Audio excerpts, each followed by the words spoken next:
JBNN keep you informed. I'm Michelle Jones. Before we get into the news, please remember to like, subscribe, leave a comment, and to share the news with someone today. Now onto the news. 18 students injured in St. Elizabeth bus collision. 18 students were taken to the Black River Hospital in St. Elizabeth with varying injuries following a two-vehicle collision along the Holland Bamboo Main Road on Monday morning. Head of the St. Elizabeth Police, Superintendent Coolidge Minto, gave an update on the incident. At about 7 a.m. this morning, a Toyota Coaster motor bus was traveling in an easterly direction towards Santa Cruz, whilst a Toyota Noah was traveling in the opposite direction. On reaching a section of the Holland Bamboo Main Road, the driver of the Toyota Noah overtook a vehicle and collided with the Toyota Coaster. A number of students who were traveling in the Coaster bus sustained varying degree of injuries and are now being treated at the Black River Hospital. 14 students from the Hampton High School for Girls are here, as well as 4 students from Monroe College.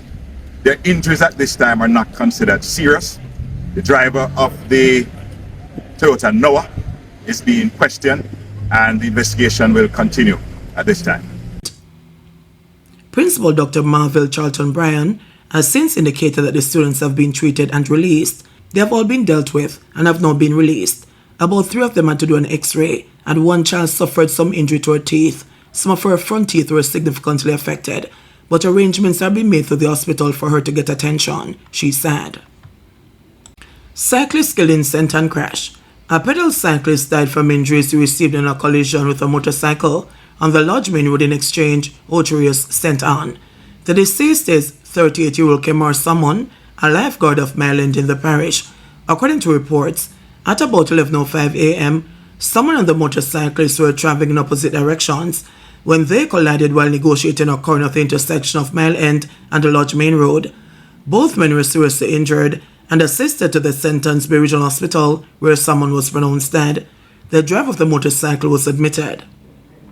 Coleman was asked repeatedly to turn himself in, say police. During a visit to St. John's Primary School today, Head of Area 5 Assistant Commissioner Christopher Phillips provided an update on the person of interest who was named in the gruesome murder of 9-year-old Kelsey Faragon.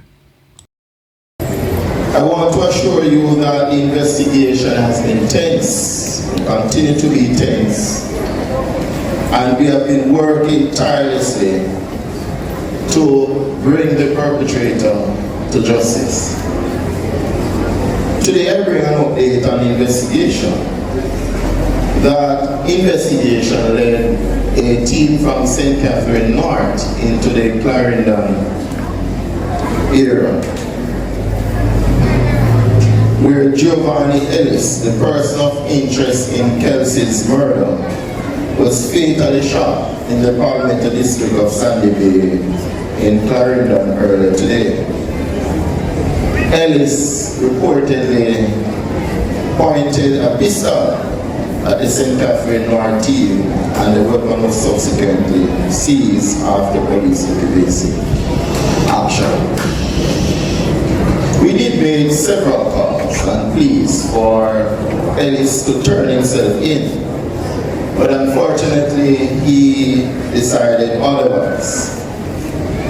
We do understand the concerns and fears that this incident has raised, and we want to reassure the community that we are committed to ensuring the safety and security of all our residents. St. Thomas man held with car stolen from church compound in St. Andrew charge.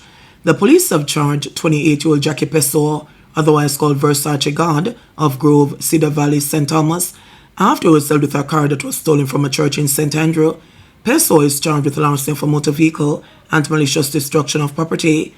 Reports from the Halfway Tree Police are that at about 10:45 a.m. on Friday, April 18, the complainants parked and securely locked their motor vehicle on a church compound on Maxfield Avenue, St. Andrew, and went to worship.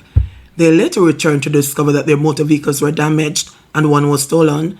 A report was made to the police and an investigation was launched. According to the police, Pessoa was found in possession of the stolen motor car in Whitehorse, St. Thomas.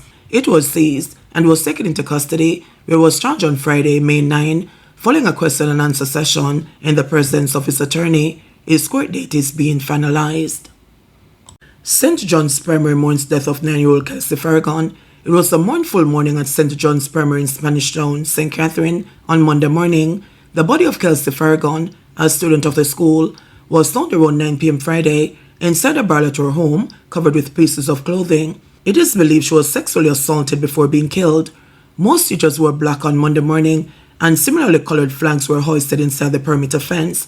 Officials from the Education Ministry, police and other government agencies joined in offering grief counsel and support services, which Vice Principal Rosina Sater said will continue for the rest of the day. Trauma is very, devastating.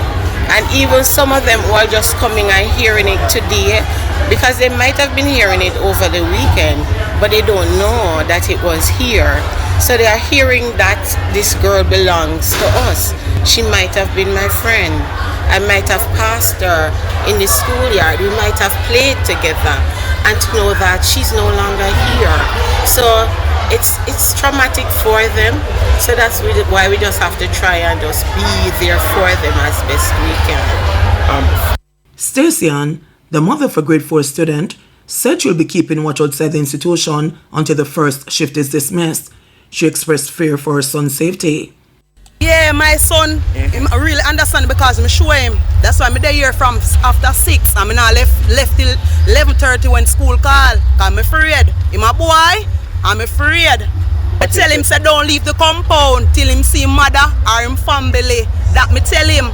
And if I'm me in another position there and my pitney dead, I not ask Christ what me I go do. Senior Superintendent Upton Nicholson, commanding officer for the St. Catherine North Division, has appealed to children to follow the instructions of their parents and guardians to protect them from abuse. Your parents will tell you, will give you some instructions that you are not so comfortable with, but it's for your own good. We want you to be safe. We are more experienced than you. Your teachers have more experience, and whenever they give you particular instructions, it's for your own good. We know some of you will cry. We know some of you will be having issues, and I know that counselors from the Ministry of Education will be coming in as well. But we are hoping that the death of this precious soul will be a turning point where persons understand that the force of the law will be brought to those who hurt our children. In the meantime, children's advocate Diane Gordon Harrison said the family of Kelsey, particularly her siblings, will be receiving ongoing support to cope with her death. As I said, the Office of the Children's Advocate has a particular mandate towards children. So while we're mindful of the other interventions that are taking place, our focus primarily now will be on that 5-year-old and the 16-year-old, and of course the students, particularly those in Kelsey's class at St. John's Primary, because we know that this is not going to go away for a very long time and they're going to need ongoing support. So what that will look like is we have an emergency responders unit within the Office of the Children's Advocate that has been activated, and then beyond that now to provide support even when we can't be there in person. JBNN keep you informed. Please remember to subscribe, like, share, leave us a comment, and click the notification bell to receive our daily news items.